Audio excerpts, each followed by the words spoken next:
qui est échographiste à la clinique du sport à Bordeaux et qui donne Paris du ventricule droit, et puis Sylvain Guérard du ventricule gauche. Donc on va aborder un petit peu des choses extrêmement pratiques. La foule en délire arrive, Je vois ça, c'est bien. un peu, mais ils ont entendu ta ça voix. n'arrête pas d'arriver. Ils ont entendu ta voix et puis Ouais. ça fait venir. Hein. Une vraie sirène.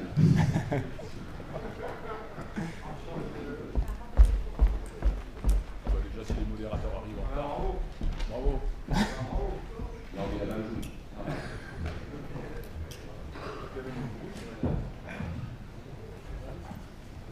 Voilà, installez-vous.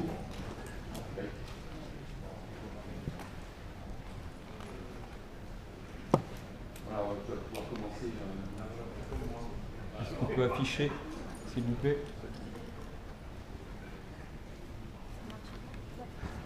Ah, je vais trop vite. Bonjour à tous. Un peu matinal, bon, 9h, hein, pour ceux qui sont allés courir ce matin, les courageux. Donc moi je vais vous parler un petit peu des canalopathies et bon, je ne vais pas refaire l'ensemble de la physiopathologie des canalopathies, faire quelques petits rappels quand même à chaque fois, mais surtout pour essayer de voir comment on peut appliquer chez nos sportifs les recommandations et voir un peu les particularités, parce que vous allez voir qu'on est quand même, on a déjà vu un petit peu des bribes sur les topos d'hier, les soucis entre par exemple pour le QT long, pour la durée, etc. Donc je vais vous faire un petit peu d'épidémiologie au début pour regarder un petit peu finalement si ces canalopathies engendrent des morts subites ou pas chez nos sportifs. Et ensuite on verra, comme d'habitude, les recommandations. Donc dans les étiologies des morts subites, là qui ont été classées un petit peu de manière particulière en fonction d'une cardiopathie morphologique sous-jacente, d'anomalies électriques ou d'anomalies acquises. Et donc on voit dans les anomalies électriques qu'on a nos canalopathies, notamment le Brugada et le syndrome du QT long. Et puis il y a quand même la dysplasie arythmogène du ventricule droit. On va dire plus généralement les cardiomyopathies arythmogènes du ventricule droit, qui sont également pour une partie d'origine canalaire. Hop. Donc petit rappel sur cette physiopathologie, je ne m'étends pas trop là-dessus, mais simplement donc on a tous les différents canaux, sodiques, calciques, potassiques qui sont mis en jeu, avec certains comme le QT long qui touchent plusieurs canaux, et d'autres qui partagent le même canal, notamment un espèce d'overlap entre la dysplasie arythmogène du ventricule droit et les TV catécholergiques, puisqu'ils passent tous les deux par le canal sodique entrant, avec des mutations qui sont superposables. Donc si on reprend les séries américaines, donc celle de Barry Maron, bon, comme on l'a déjà dit plusieurs fois, chez eux c'est la CMH qui prédomine, bah forcément ils ne dépistent pas. Donc, ils trouvent, ils meurent. Cette série elle est quand même pas mal parce que de mémoire c'est sur 7 ans, donc tous les joueurs universitaires américains, donc ça fait quand même une bonne flopée, ils ont quand même recensé avec un registre l'ensemble des morts subites. Et donc si on s'intéresse aux morts subites, donc il y a eu 182 morts subites sur les 4 millions d'athlètes sur ces années. On voit que beaucoup de morts subites, la grosse partie quand même, sont liées soit à de la médicamentation ou du dopage, etc., les suicides, les accidents traumatiques, tout ce que vous voulez. Finalement, il y en a 64 qui ont été étiquetés cardiovasculaires, et sur ces 64, 47 documentés. Alors ils avaient mis quand même un registre en place, finalement ils ont réussi à en documenter avec des autopsies que sur 47. Donc on arrive à peu près sur la globalité à une incidence de la mort subite par un événement cardiovasculaire à 1,6 pour 100 000. Très hétérogène en fonction du sportif, et notamment chez les basketteurs où on peut descendre chez les élites à 1 pour 23 000, pour 1 pour 2300, pardon. Donc c'est quand même une incidence qui n'est pas négligeable. Mais quand on regarde dans les étiologies, on voit finalement que la dysplasie arythmogène du ventricule droit et le QT long, bah, il y en a eu 4. Pas énorme. En France, donc le registre de Xavier Jouven et de Marie-Jean Éloy, donc entre 2005 et 2010, ils ont rapporté 820 morts subites. On est tous à peu près d'accord pour dire qu'il y a entre 800 et 1000 morts subites par an, dans la population générale liée au sport, donc pendant le sport ou dans l'heure qui suit. Là, il y en a 820 sur ces 5 ans, sachant que c'est uniquement les rapportés, donc ils ont cherché donc, par le biais du SAMU et par les journaux, 50-50 à peu près. Donc quand on reprend la population des plus de 35 ans, 770 morts subites, et on voit, bon, il y en a quand même beaucoup qui ont été inexpliquées parce qu'il n'y a pas assez de données, et finalement, il y a quand même la grosse partie, c'est les coronaropathies, donc ça, on passe. Chez les jeunes, donc il y a eu 50 morts subites sur ces années, ce qui fait, en gros, parce que c'est un peu difficile de toujours avoir la population des ados, on va dire avant 35 ans, 10 cas par million d'habitants par an, et on remarque qu'il y a eu, pareil, alors une ou deux morts subites sur QT long et dysplasie arythmogène du ventriculaire. Donc dans le dépistage, finalement, est-ce que pour ces canalopathies, parce que malgré tout on dit que l'électrocardiogramme c'est quand même utile, c'est des choses qu'on retrouve souvent, pas d'absence de retentissement clinique, hormis un symptôme éventuellement de palpitation, de syncope ou de mort subite dans la famille, mais le premier symptôme ça reste quand même ce qu'on craint, la mort subite, et c'est là où on diagnostique la canalopathie, surtout si, comme les Américains, on ne met pas d'électrocardiogramme dans le dépistage. Donc bien évidemment, on a des risques de surestimer ou sous-estimer le diagnostic en fonction du dépistage qu'on fait, et surtout de surestimer les diagnostics, parce que finalement on voit que c'est des choses qui sont quand même rares, et d'engendrer des contre-indications abusives, parce que le QT il est un peu intermédiaire, on ne sait pas trop, on laisse traîner, ça dure 6 mois, 1 an. Bon, c'est vrai que quand c'est des sportifs de très haut niveau, c'est pas aussi long parce qu'on porte un peu plus attention et qu'on a plus de pression, mais dès que ça devient du sportif du dimanche entre guillemets, mais qui peut être de haut niveau d'entraînement, là on traîne peut-être un petit peu plus. Bon, juste pour rappeler le triangle de Kumel que vous connaissez tous, et donc sur le substrat, bien évidemment, nos syndromes, nos canalopathies font le lit des troubles du rythme engendrant les morts subites. Donc on va commencer par le QT long. Comme on m'a toujours dit, un QT long, ça a une gueule de QT long. Donc en regardant l'électrocardiogramme, généralement ça ne saute pas aux yeux, quasiment. Donc pour vous rappeler que la formule de Bazet, comme on l'a dit hier chez les sportifs, c'est pas forcément facile à faire, puisqu'on ne sait pas, pour des bradycardies, pas extrêmes, mais pour des bradycardies en dessous de 40, ça devient un peu compliqué à appliquer la formule de Bazet avec des dérives. Donc on n'est peut-être pas assez fiable, et c'est vrai que le mesurer à 60 battements par minute, que ce soit sur un haltère ou en faisant quelque chose, c'est quand même aussi plus sympa. Donc pour rappel, on mesure le QT avec, je ne vous mets pas au défi, hein, mais pour ceux qui ne sont pas forcément cardiologues, en traçant la tangente de longue T sur la branche descendante, et on mesure avec l'intervalle RR précédent. Donc ça c'est utile pour les variabilités, parce qu'ils sont souvent quand même variabilités respiratoires, ou éventuellement quand vous faites pour la FA, en moyennant.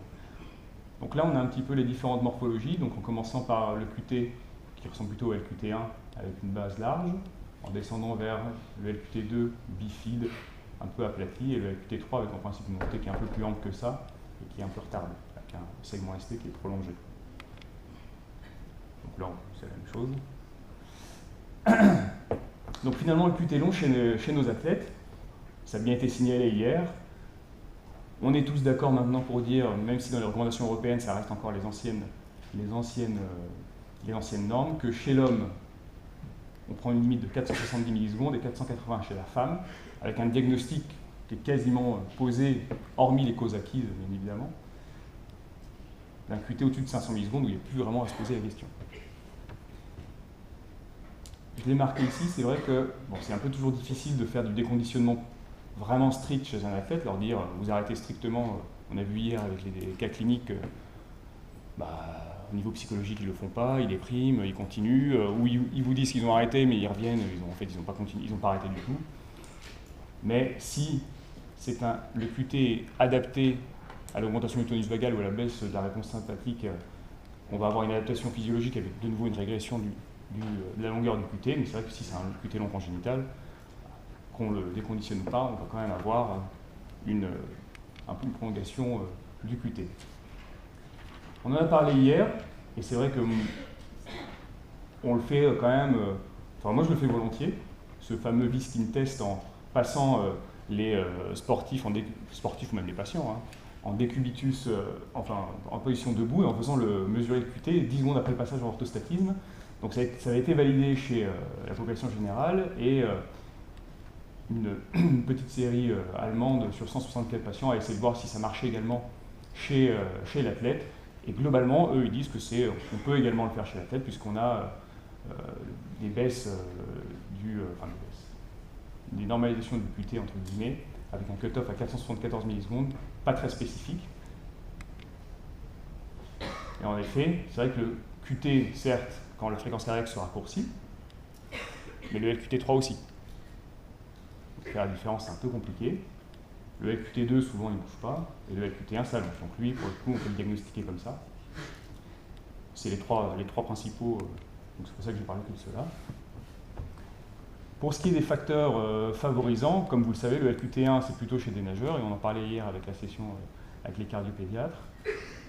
La crainte, c'est la mort subite et la noyade chez l'enfant et l'adolescent par ce QT long de type 1. Le QT2 sera plutôt sur les stimuli acoustiques ou les émotions, et le LQT3 où là on est vraiment un peu enquiquiné parce que bradycardie, donc soit la couve vagale à la fin de l'effort, soit plutôt nocturne. Pour ce qui est de la prise en charge, pareil, je ne rentre pas dans le détail à chaque fois, je vais juste parler des spécificités de l'athlète.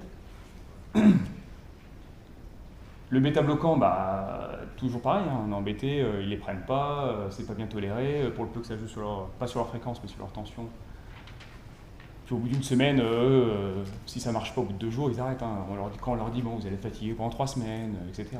Non, pas de tolérance, on ne prend pas. On leur donne toujours la liste des médicaments, ça vous connaissez bien. Le dépistage est intéressant avec l'enquête génétique, donc on retrouve que 50% de mutations, donc principalement les 3 mutations de LQT1, 2, 3. Il y a surtout un intérêt pronostic et surtout pour le dépistage familial, c'est vrai que pour le conseil génétique, c'est quand même très utile. Les indications de DEF, vous les connaissez ou vous ne les connaissez pas, c'est les mêmes que tout le monde. Et finalement, ce qui va nous rapporter notre sportif, c'est finalement, est-ce que je peux continuer, moi? Vous me dites que j'ai un QT long, vous me dites qu'en plus, finalement, dans vos séries, il n'y a pas beaucoup de morts subites. Donc quand on regarde le dernier consensus population générale, tous les patients avec un QT long doivent être référés à un spécialiste. Donc on les envoie tous chez François Carré. Hop. Par contre, ils ne disent pas plus. Donc on revient à nos anciennes recos. En 2006-2005, c'est pareil, sauf que là, il parle sur ce papier-là, on parle des gens qui sont porteurs uniquement du gène. Donc c'est pour ça que j'ai pris cela. Donc pour le QT long, pas de compétition. Comme ça, c'est réglé. Sauf, bien évidemment, comme on l'a dit hier, golf, billard, etc. Chez les patients qui ont un phénotype positif et ou des antécédents de mort subite dans la famille. Et globalement, ça va être pareil un petit peu pour toutes les canalopathies. On va être un peu embêté. Pour ce qui est des génotypes plus, phénotypes moins, j'y reviendrai à la fin, pour l'ensemble. Pour le QT court, alors, moi j'en ai jamais vu, c'est très très rare. Donc ça ressemble à ça. Une onde T très positive, rapidement, sans segment ST, et un QT qui va être en dessous, corrigé de 340 millisecondes, toujours avec la limite de la bradycardie, et un QT absolu en 300, 325, 310 pour les enfants. En regardant un peu la littérature, il y a un peu de tout. C'est un peu compliqué aussi de voir, donc c'est très très rare. Donc quand on a ça, souvent c'est pas génétique, c'est plutôt éliminer un problème ionique ou le dopage. Ça a été décrit avec les stéroïdes. Avec les stéroïdes, on a des baisses, des diminutions du QT en dessous de 380 millisecondes. Et initialement, c'était le premier cut-off sur les premiers recos, c'était 380. Ils ont descendu à 340, mais les stéroïdes, ça descend en dessous de 380. Le risque, c'est de faire de l'AFV et de la fibrillation atriale, c'est bien décrit ça, dans ces QT courts. Et il y a quelques mutations, bon, pareil, c'est peut-être pas forcément le topo. Donc il y a quand même une ligne dans les recommandations. Et donc, on peut faire du sport, que ce soit de loisirs. Donc ça, c'est intéressant dans ce papier de David Buckel, où il parle quand même du sport de loisirs. Donc, sport, compétition, loisirs, comme d'habitude, pas d'efforts trop importants, en gros 1A, 1B maximum. Donc la dysplasie rythmogène du ventricule droit, ou plutôt, comme je disais tout à l'heure, les maladies rythmogènes du ventricule droit. Donc là on voit pareil, les diapos, vous les connaissez. Anomalie dans le territoire antérieur avec zone T négative, avec un risque de tachycardie ventriculaire de type retard gauche. Donc pour ceux qui ne connaissent pas dans l'assemblée, vous êtes peu, mais c'est une maladie du desmosome qui est parfois génétique, qui touche